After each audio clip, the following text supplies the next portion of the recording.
Welcome to Start Before You're Ready, the podcast that proves that you don't need to wait for the perfect moment to begin your journey towards better health and happiness. I'm your host, Kelly Young. Remember, the first step is often the hardest, but it's always worth taking. Hey guys, it's Kelly, and I am back with another episode of Start Before You're Ready. Today's episode is going to feel a little bit different than some of the things that we've talked about in the past, but I think it's an incredibly important and relevant topic. And I have one of my good friends here to talk to you. I want to tell you a little bit about my friend Barb. We know each other through our boys. We both have boys that played lacrosse at Christopher Newport University, and they were put together as roommates their freshman year, and they lived together all 4 years. Great buddies. We've seen, actually, her son's name is Max and my son's name is Brandon. I just saw Max this summer in Denver, and he's just a great guy, biggest smile, loves the outdoors. Him and Brandon are kind of perfect together. They're just great friends. It's always fun to see your kids find their people. And for me, I was so happy to see Brandon find Max because I just thought he was such a great kid. And as a bonus, I got a new friend. So Barb has become a friend of mine. Even the boys have been graduated for over a year.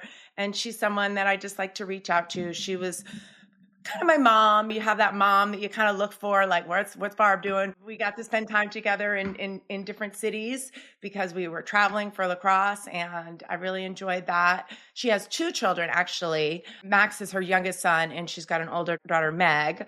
And she is here today to talk a little bit about mental health. I'm going to go ahead and let Barb introduce yourself. Barb, why don't you just go ahead and just tell us a little bit about you?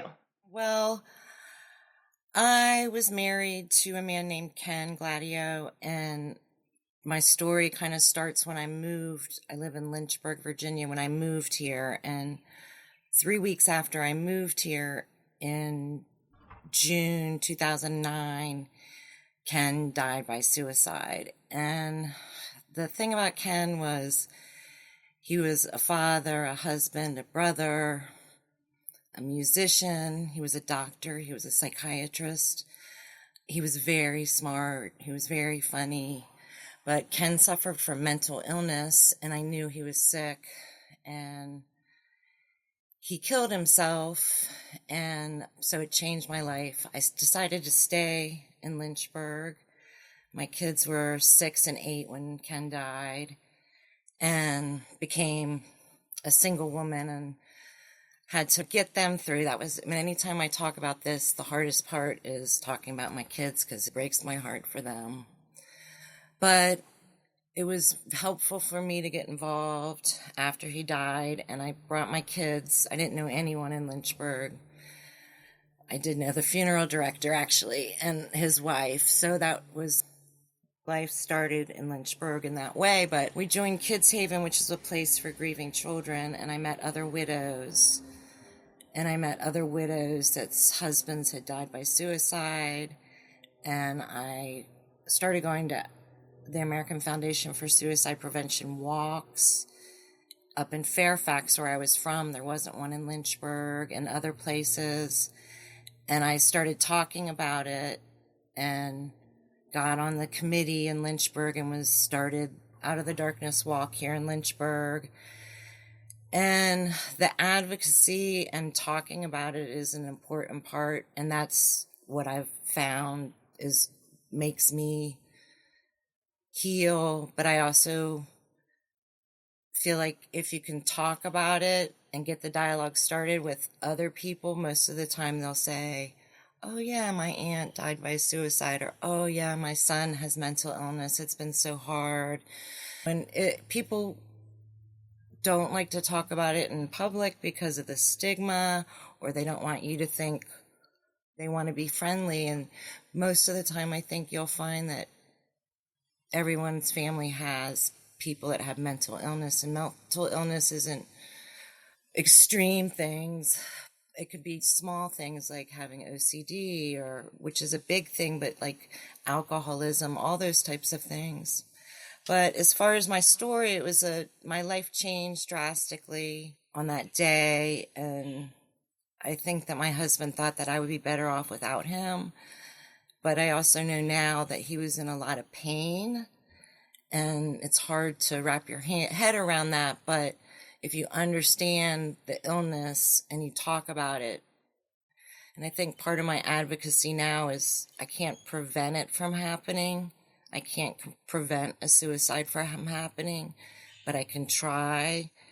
And I know that there's help out there and that you're not alone. I mean, I think the statistic is like 69 million people in the United States suffer from mental illness at some point of their life or their entire lives. Doesn't mean that you're going to die by suicide. So I think I work a full-time job, and I just think it's very important to be involved, and it's part of my healing and full circle.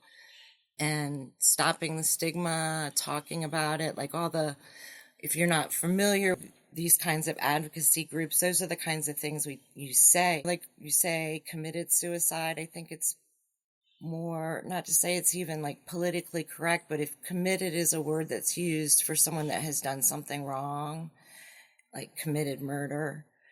And I think by saying died by suicide is and I don't think that some people might take offense to it, but I think that it's a gentler way, because when you use that word committed, it seems, it's a tough word to start out with, but when you say dying by suicide, I think people understand, because I don't know that my husband died by killing himself. I think he died because he was very sick and he was mentally ill. Yeah, yes, I think that right there is incredibly helpful.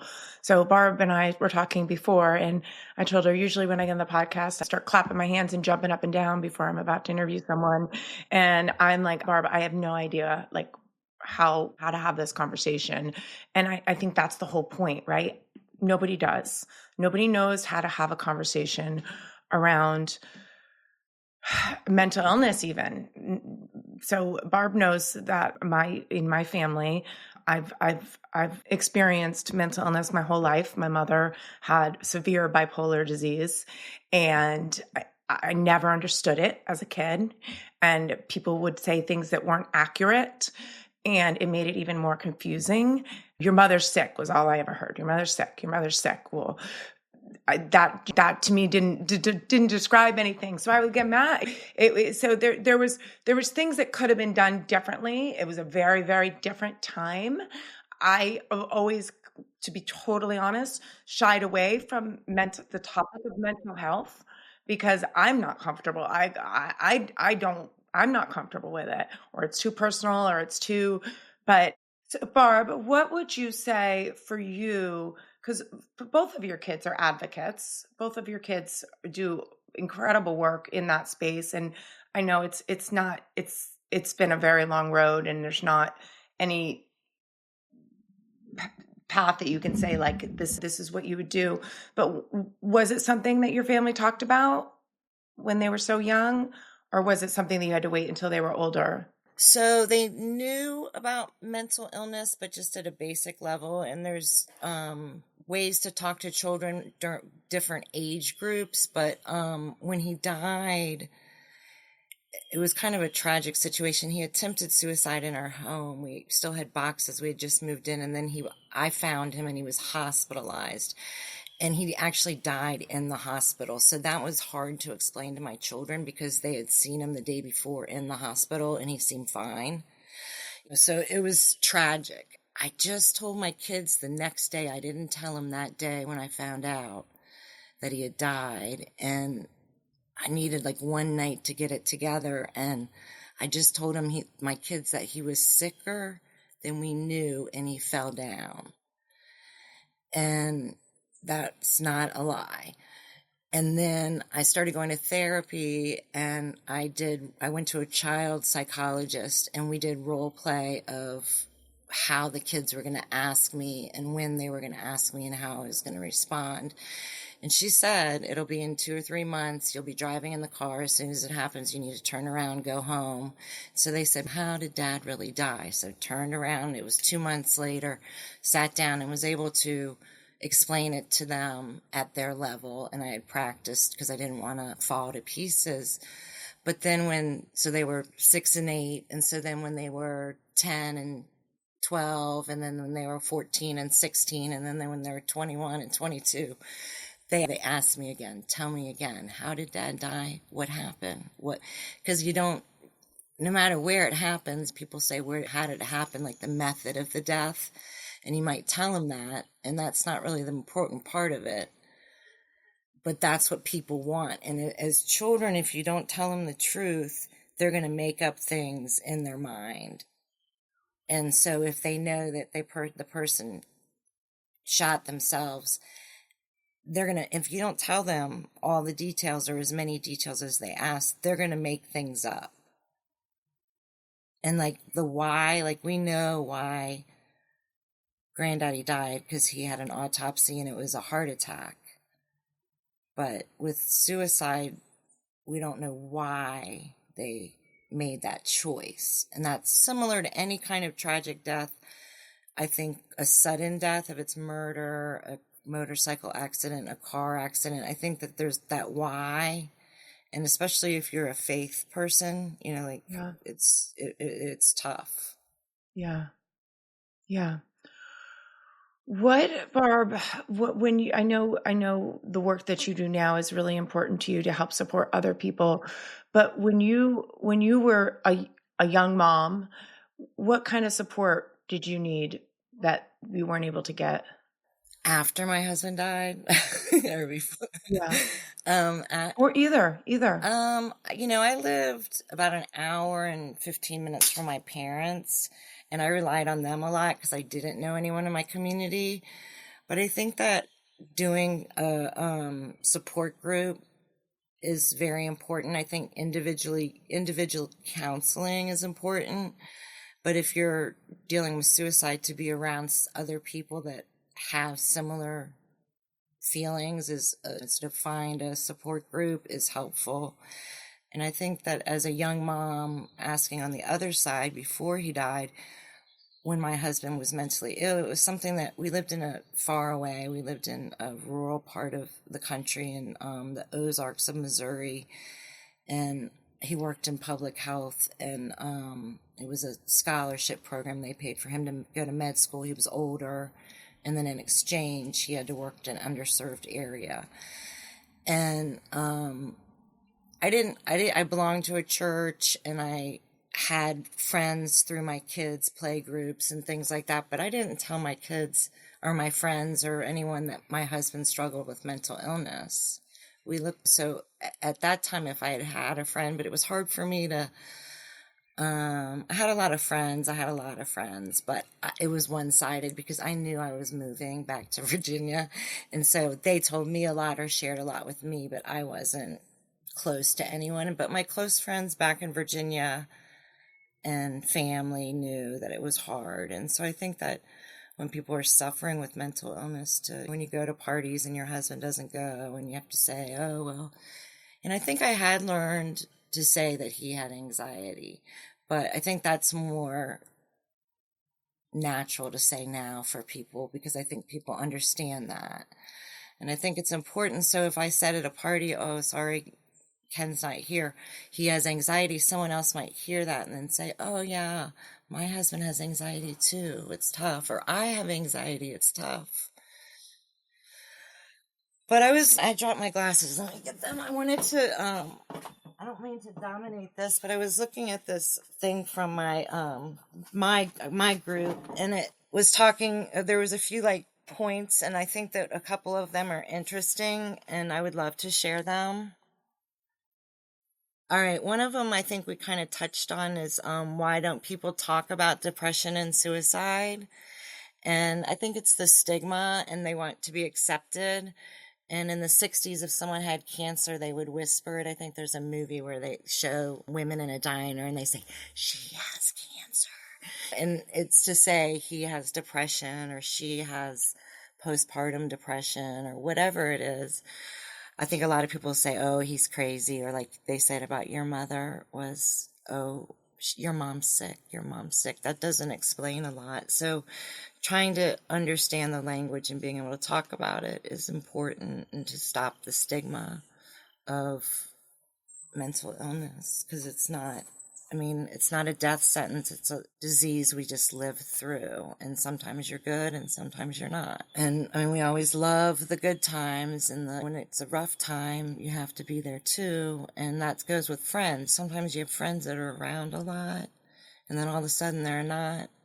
Kelly, you would be the person who would always be calling and knowing. And I feel like I am too. You recognize those things. It's important to be a good friend. Yeah. Yeah, it is important to be a good friend, but no, sometimes I wouldn't. You're very kind to say that, but sometimes no. You might think that they're self-absorbed right now, or that I think it's important. I think that that's a really important point, Barb, is to give people grace, because you really do never know what they're going through, and just never just assume that it's like they're mad at you. Sometimes people are going through something and you think that they're mad at you. I do that. I'll be like, well, I don't talk to so-and-so so much anymore. I wonder what did I do? And I kind of go through my head. We make it about Yeah, and ourselves. sometimes it's hard to reach out, but I think it's really nice to jot down a note. I like to collect note cards. You can get them at a lot of estate sales and stuff, but just Yeah. jot down a note and send it, even because then it just puts it on them. And if they, want to talk, they'll call you. Like, Yeah. hey, I haven't seen you, heard from you. It's been 15 years since we went on our girls' weekend in Yeah. Vegas or something. Something fun.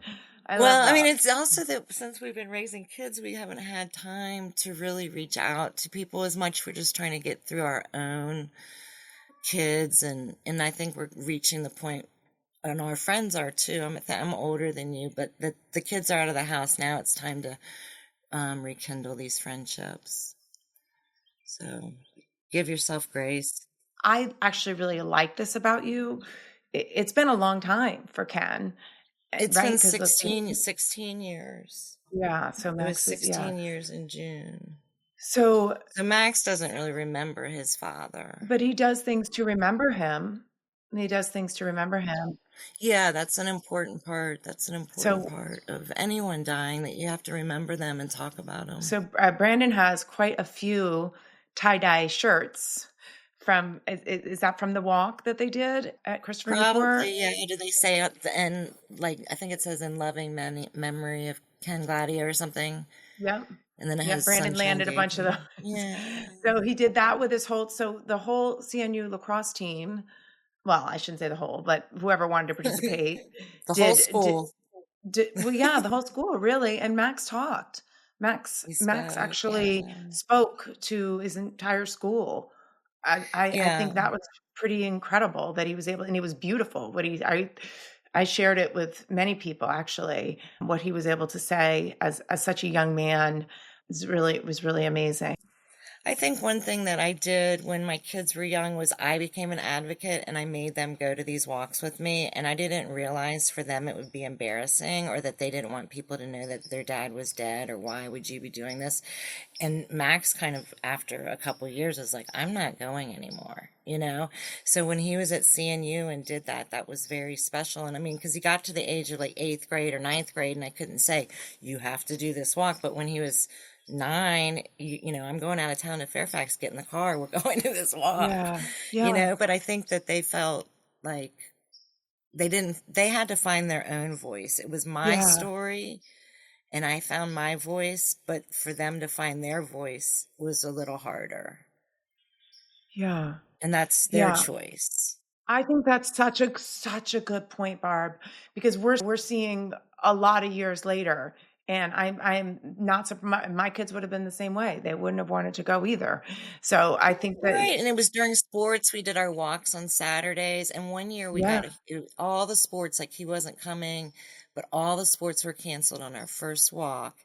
It was almost like a tornado, but then the sun came out at 10, and we do the walk, rain or shine, but all the sports were canceled, and I think we had 50 people on that first walk on our team.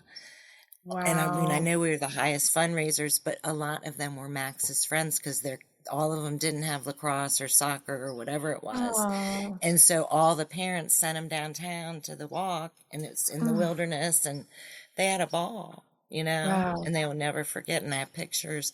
So I think that was, I don't know. it was good for the kids because they were probably, I think our first walk was 11 years ago. So he might Okay. have been right around middle school. I don't Yeah. know, but that was a special time.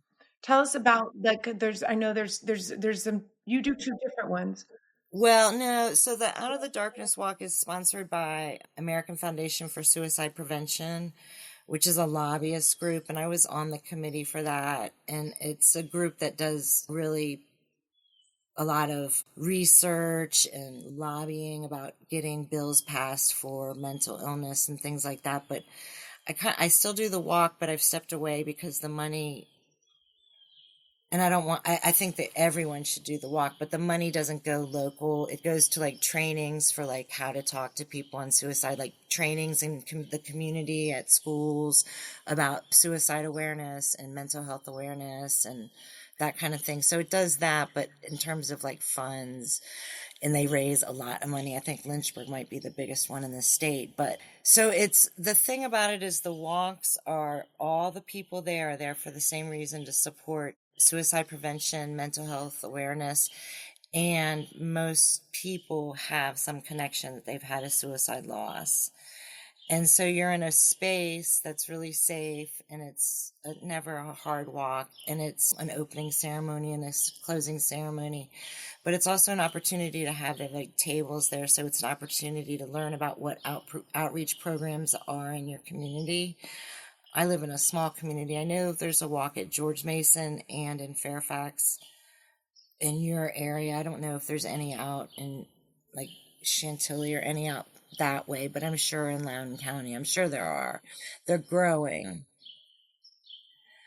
It's a way to get involved, I think, in a way that's one of the things they do is a bead ceremony. So there's like 15 different color beads. So if you have a spouse that died, you wear blue beads. If you suffer from mental illness, you wear a white bead. If you have a mother that died, you wear a red bead. If you have a sibling that died, so everyone's wearing the colored beads, and some people have 12 beads. And then there's one for vets, but you can see, so you can look directly across and say, oh, they have a blue bead. They must have had a husband that died also.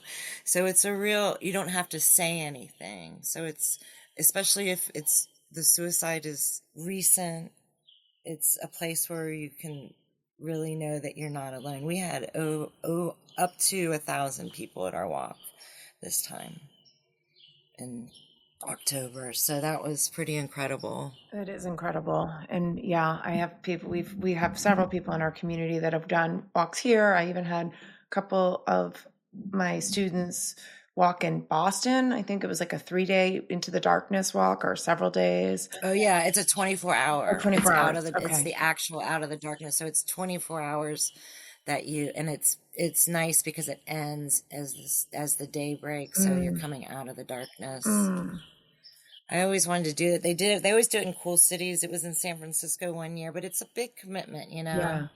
Yeah.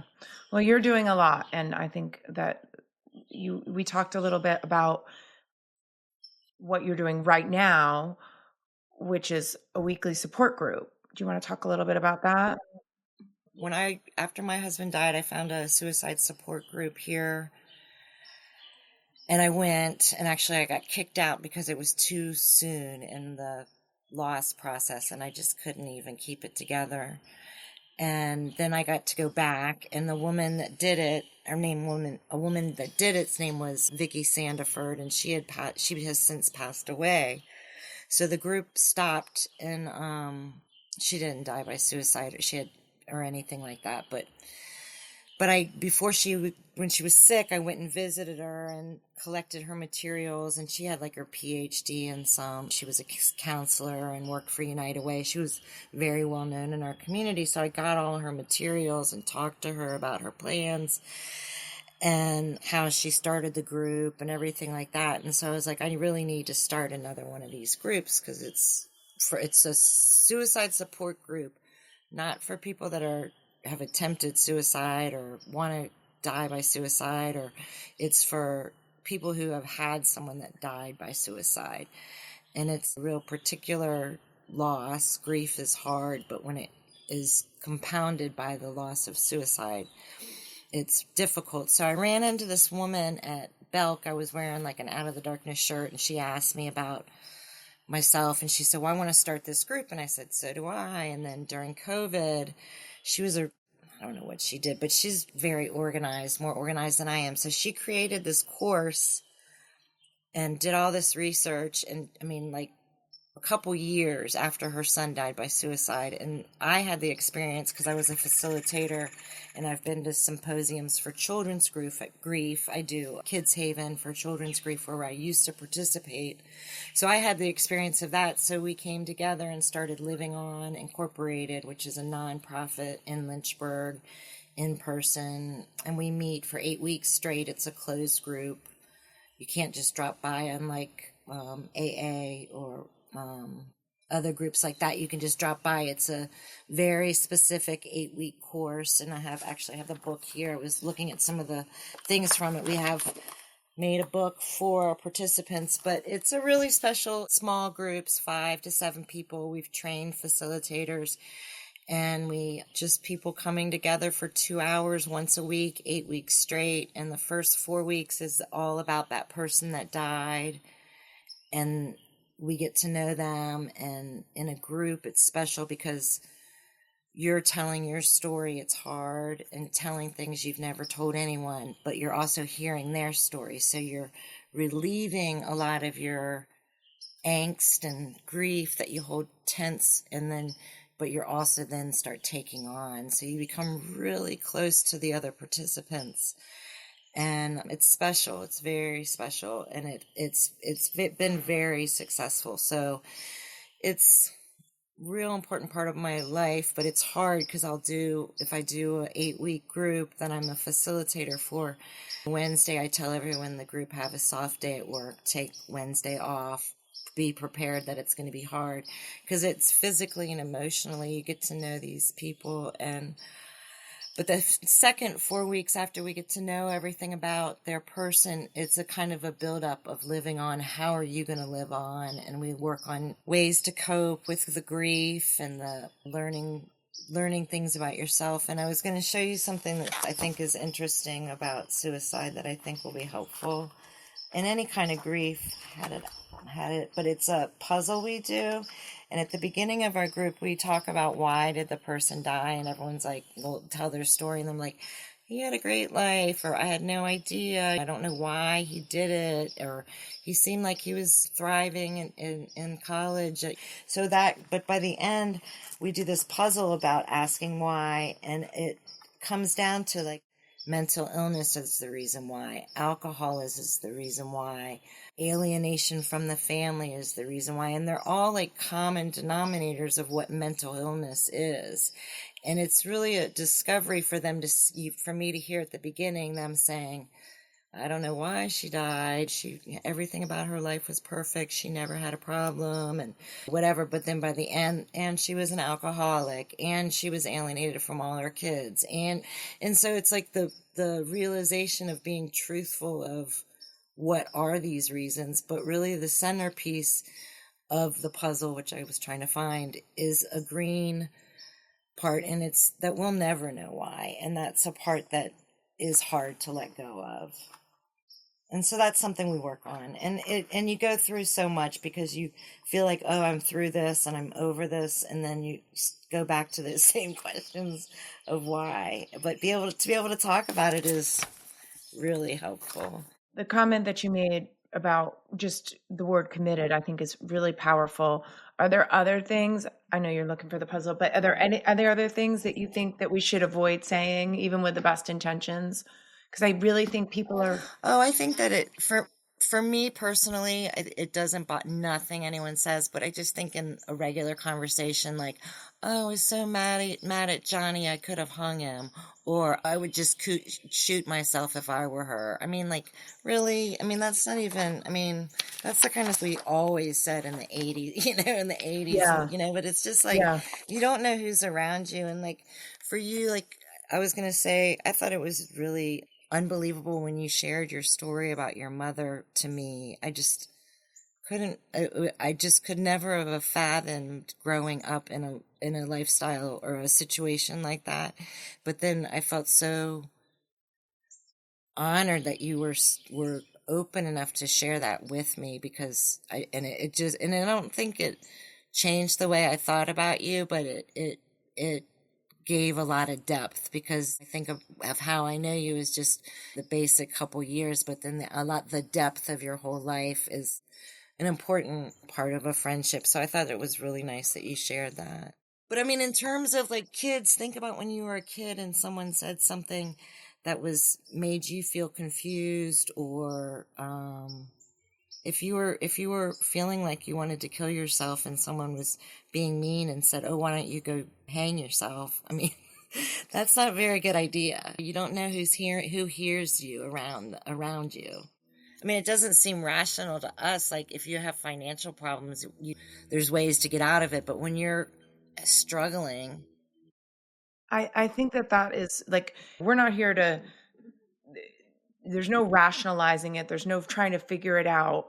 I think what I want to help people with is supporting others, right? Like, how do we normalize the conversation? So, Barb, I run a fitness community, and we had a tragedy in our fitness community from one of our very dearest members, and it's all very recent and raw. And I didn't know what to do. I had class the next day, a class that he comes to, that he'd be the first person I said hello to when I got out of my van in the morning. I'm like, what do I do? I don't know. And then people didn't know in our community, and I wanted to be able to tell them in person. But I just want to say this one thing is, I just went to class and I didn't have any, like, if I cried, I cried. If my legs were shaking, my legs were shaking. If I started hyperventilating, I hyperventilated.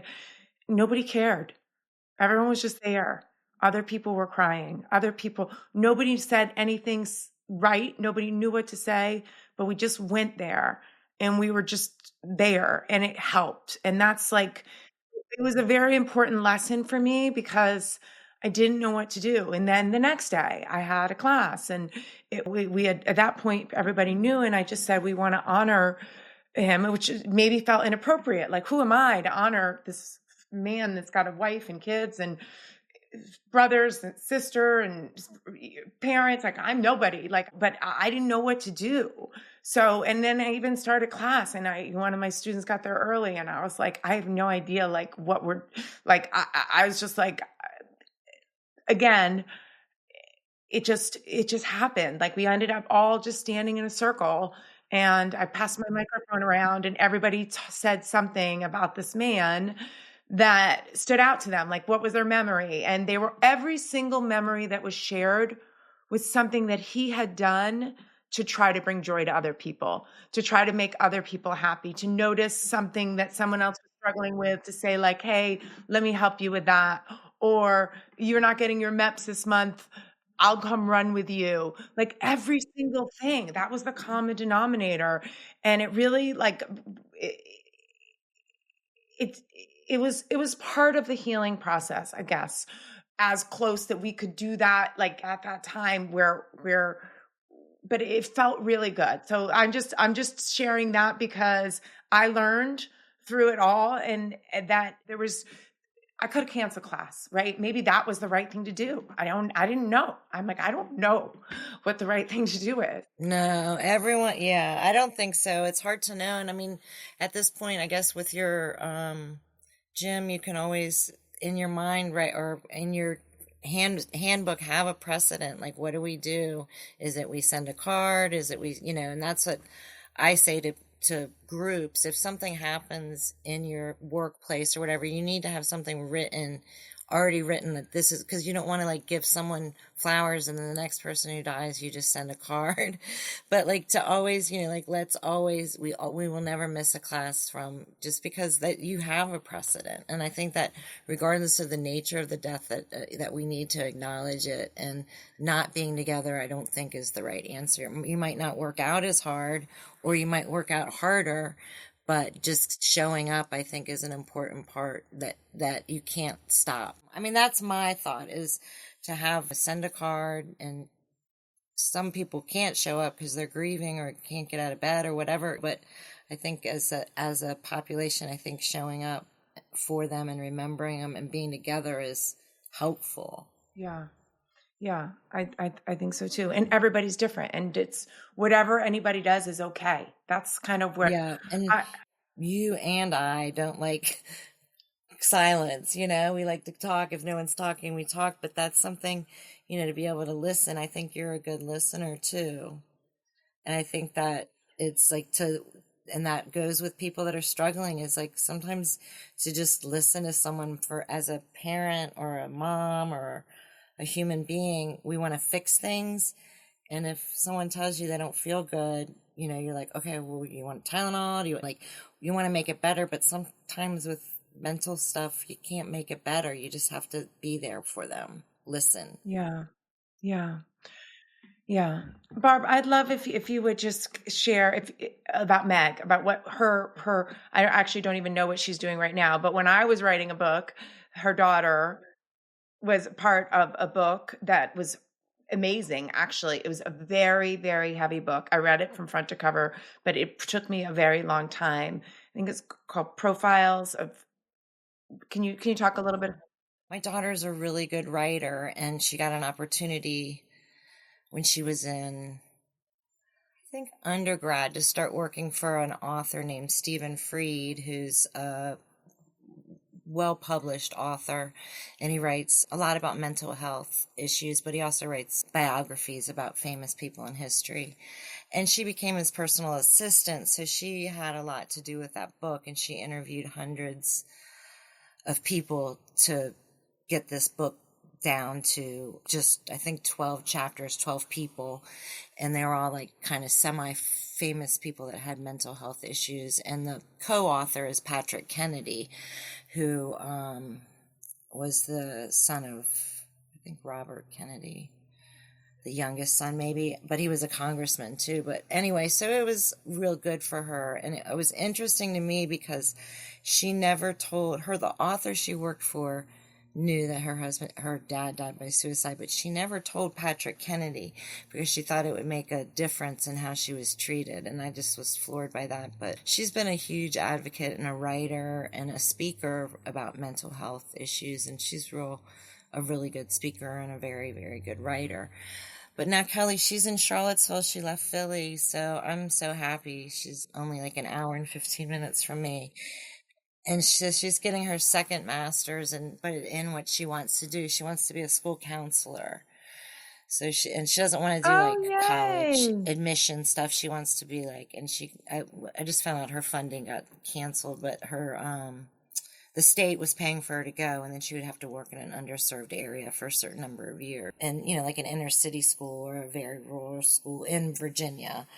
But so she's doing that, but she's also comes back every other Monday for Kids Haven, she's a facilitator there. So she's giving back the same way because she was a participant there also. And she just told me recently that an author called her named, I won't say his name, but I have to look it up because she sent his name. But he's asked her to edit his book. So that's pretty exciting because apparently this man is, very well known he's a psychiatrist, and he does adolescent psychiatry. And Meg was a graduate assistant or an assistant at Columbia and at Penn for a course where they teach doctors how to write. So anyway, she does a lot. She does a lot. She's a pretty amazing gal. She's an impressive young woman, and she's amazing and great. Yeah, That's really yeah. great. So she's at UVA, Barb, right? She's at That's UVA. She's in okay. a really particular program that's very, very good. I think it's 42 students in Okay. in her coursework, and I think when she comes out, she'll have like her, you know, I don't know what, like maybe LC. I don't know what the letters are for licensed clinical social worker and school counselor. One of my dear friends and boot campers is a school counselor. She's been for I want to say close to 30 years. She's also a UVA grad. She's the Mhm. best person to talk to. Just, she would be a great Mhm. resource for Meg. Just let Good. me know and I can connect them. She's Yeah. awesome. Well, They Meg would be has great. really been lucky. I think that she's now a TA for like 3 professors, and I mean, like, she just shines. And yeah, yeah. Well, I think she wants to work in the schools. I think she's ready. But I'll also say she has a boyfriend. Oh, okay. We're revealing everything. Well, that's exciting. Yeah, I want I to know more mean, about that offline. That's yeah. exciting. That's I don't know. exciting. I don't think she'll listen to this, but if she listens, she'll be mad at me. I That think would I be, haven't met him yet, but it's exciting to me, man. yeah. Yeah. That's really exciting. I love that. Well, Barb, I want to say thank you for taking Thank your precious you. time.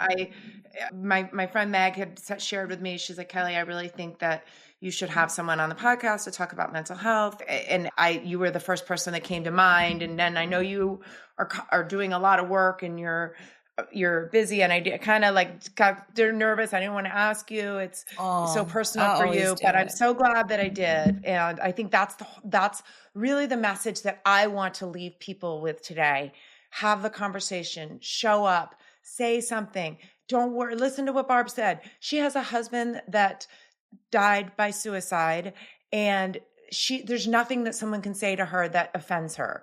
She's talking about things that, like, slang and kids and things that are wrong, obviously things that we want to try to avoid, but otherwise, no, she'd rather talk about it and have a conversation. And I think that a lot of people are like that.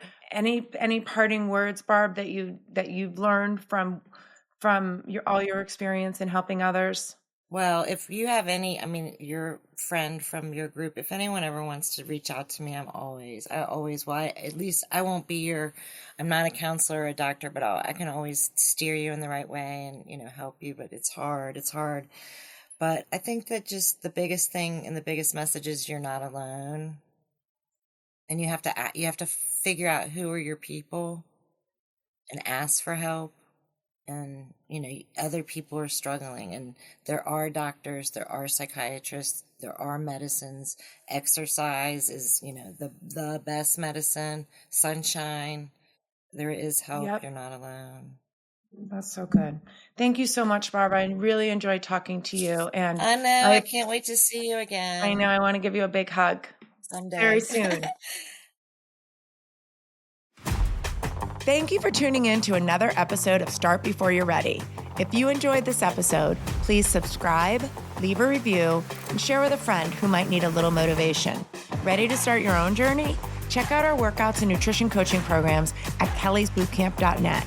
You can choose from in-person sessions or virtual programs. Set up a complimentary coaching session to get started. Follow along with me and the show on social media at Kellys_bootcamp. Until next time, this is Kelly Young reminding you that the best time to start is always now.